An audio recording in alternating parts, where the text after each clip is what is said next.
A special discussion panel relating to the war of radical Islam with the West took place today. The participants watched the documentary film Obsession, which came out 2 years ago, but seems more relevant than ever. The movie deals with radical Islam and determines that the West is standing today at a precarious junction, just like it did on the eve of the Second World War.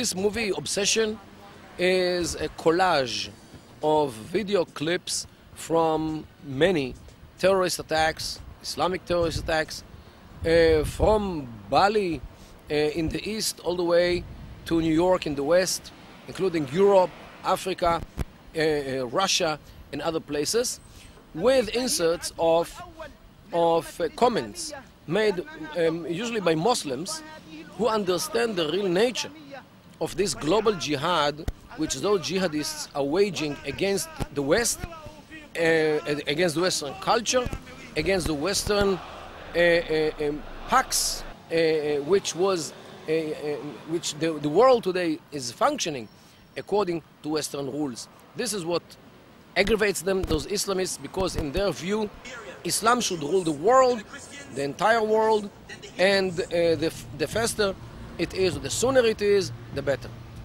Do you define between a movie against radical Islam and not a movie against Islam at large? There is no radical Islam. There is Islam. There are those radicals who interpret Islam according to their views, and there are those who take the same verses, the same Islam, and use the same Islam for, I would say, better purposes. How to make living instead of how to make death. So there is no different Islam between those factions or those trends. Everyone takes the same Islam and interprets it according to its own agenda. Now you're here in one university in the small state of Israel talking about how to deal with this global problem. What really can be done? First of all, somebody has to ring the bell in order to wake the world up to see this jihadist Islam coming, riding all kinds of horses, especially the Iranian horse, and using the fact that the West is like dope in order to disseminate their jihadi ideology and to spread Islam all over the world according to their view. Very important is that European countries start making babies, and I'm talking about this very simply because if there are no babies this time, there will be no grown-ups in 30 or 40 years.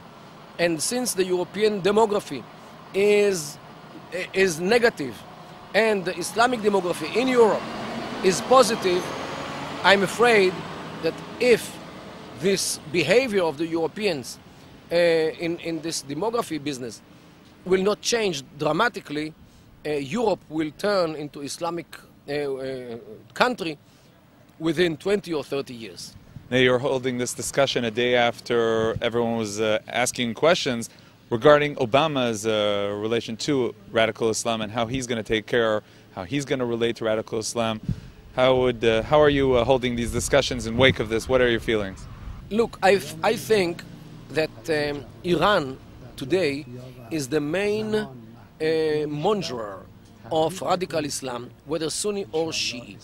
If Iran is let alone to continue with its jihad against the West, nothing will help America nor Obama. Any speech which he might deliver, any attitude which he might show to Islamic states and nations will do nothing as long as Iran is there to disseminate its poison all over the world through the tentacles of this Iranian octopus, which are today sent to Lebanon. And we're going to see on the 7th of June the results of the elections. Already we see in Iraq what happened with the Iranian intervention. Bahrain, Kuwait, Saudi Arabia, Pakistan, Morocco, all these places suffer already from the Iranian octopus. And if the world in general and the United States in particular, headed by Obama, will not wake up to put an end, a radical end, to this behavior of the Iranians, no speech and no rapprochement between America and the Islamic world will ever work.